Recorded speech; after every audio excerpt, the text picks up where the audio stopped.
What's up mga tamago? Arinola Gasayan sa inyong lahat. At ito, withdrawal update naman regarding dito kay Cardano.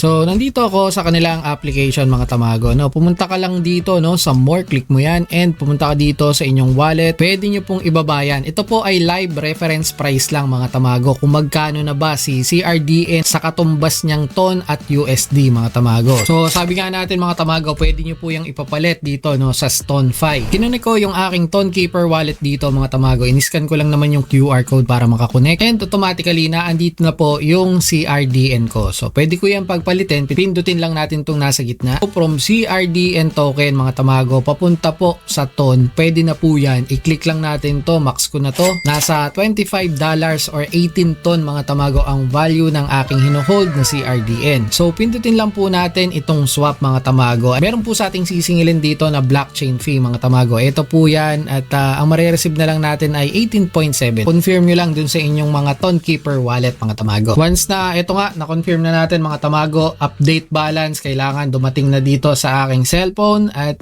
ito mga tamago $27.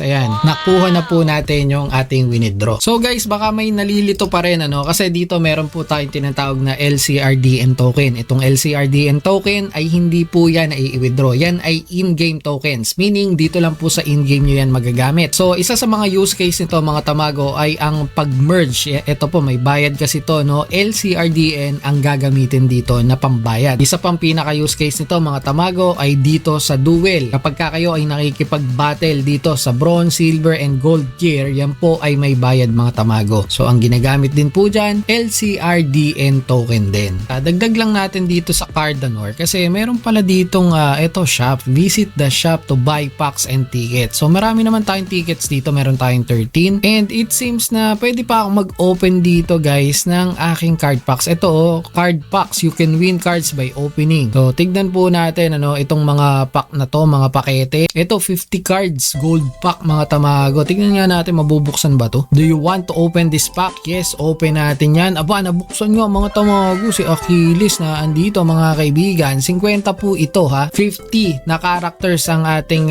bubuksan dito. Ebricules. Sino kaya tong Ebricules? Pero level 3 lang yung power niya eh. So, mas gusto natin ito, yan si Thor. At mamaya, i-upgrade ko yung mga yan mga tamago. So eto guys, ano, gumagana na itong ating pagbabattle dito kay Cardano, Mangkanor.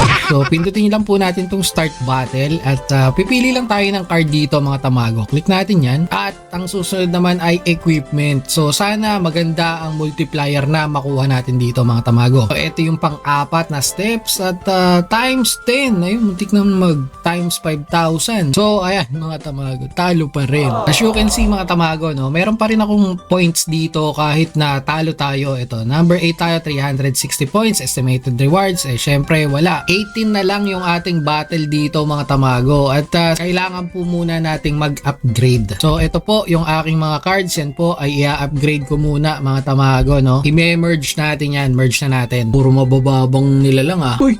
Ito, Dragon Scale meron. Dragon Scale mga tamago. Level 6 nakakuha tayo. So ito, merge naman natin equipment ano. So siguro kahit ma-aim natin level 7 na equipment mga tamago. So marami naman tayong Oracle Lens dito. Pag-combine natin yan. And yung makukuha natin dun na sunod is Dragon Scale. At yung Dragon Scale mga tamago, kapag nagkaroon tayo ng dalawa niyan, pagsasamahin natin para makuha natin yung equipment level 7. Grabe. Moonblade mga tamago. Isang pindot lang nakakuha kagad natin. 10% chance mo lang ito makukuha mga tamago. So I think medyo malakas-lakas na yung ating mga character dito. Meron na rin tayong heavy equipment na nakuha. Level 8 tayo ano, level 7. So bumatel na tayo. Try natin mga tamago. Pili tayo ng naku po yan pa ang lumabas si Thor times 10 mga tamago. Actually decent naman pala si si Thor eh. Pero kasi ang gusto natin makuha dito si Zeus mga tamago. Level 9 yan eh. Tapos bigyan mong espadang malupit. Ay yun lang, gauntlet. exit level